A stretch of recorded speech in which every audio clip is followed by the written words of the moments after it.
The first night something landed on their roof, Daniel thought it was a branch. The second night, he thought it was an animal. On the third night, it called his wife by name, Lena. The voice came through the ceiling directly above their bed. Soft female, almost familiar. Lena gripped his wrist beneath the blanket. Then something dragged slowly across the roof. Daniel reached for his phone. Before he could turn on the flashlight, his wife whispered, "Don't let it know we're awake." They had moved into his grandmother's old house 3 weeks earlier. A small wooden home in the Philippine countryside, surrounded by banana trees and a narrow dirt road. Lena was 7 months pregnant. They wanted somewhere quiet before the baby arrived. Somewhere affordable. And for the first few days it felt perfect. Their closest neighbor was a woman named Rosa. She brought fruit, helped them unpack. Always asked about the baby. Sometimes while Lena spoke, Rosa would stop listening. Her eyes would drift toward Lena's stomach and stay there. Daniel assumed she missed having children of her own. But his grandmother noticed something else. During a visit, she watched Rosa leave before sunset. Then she locked the door. "Has that woman been here after dark?" Daniel laughed. His grandmother didn't. That evening, she placed a jar of salt beside their bed. Daniel asked what it was for. Instead of answering, she told him a story about something that looked like a woman during the day.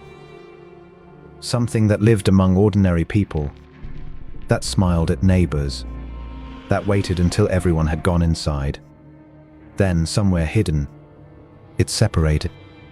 Its upper body pulled free from its waist. Wings unfolded from its back.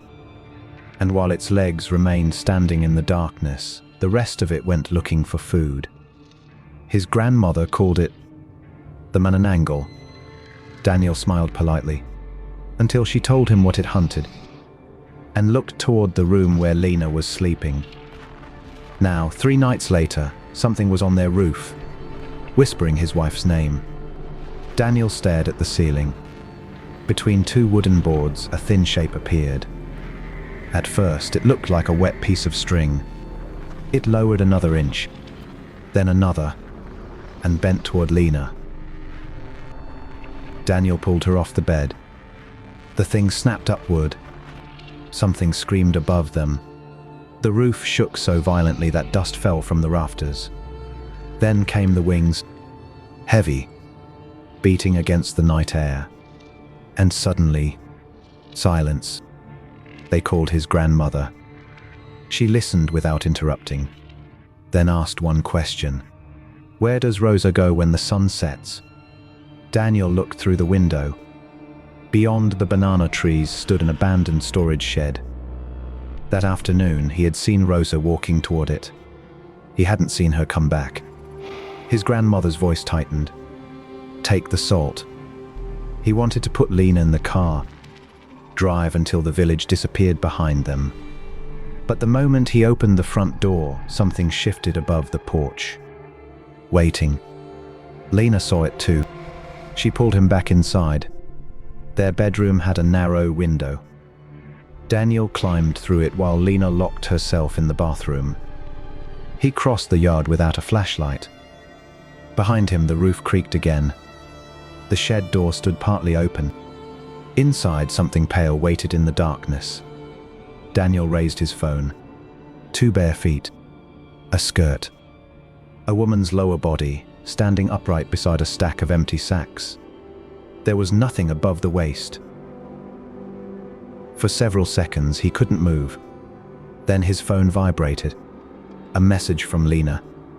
"It's inside." Daniel opened the salt. The screaming started before he reached the house. Behind him.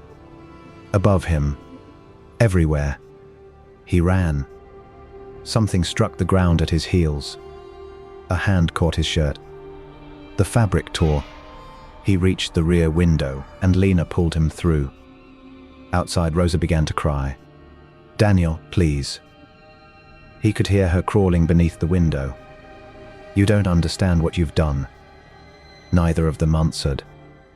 They stayed in the bathroom until sunrise.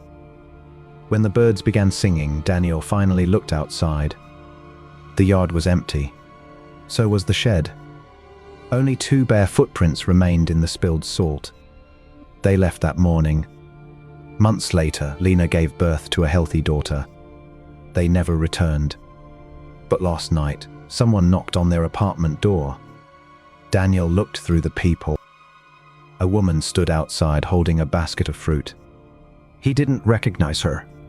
Then she smiled and asked, "May I see the baby?"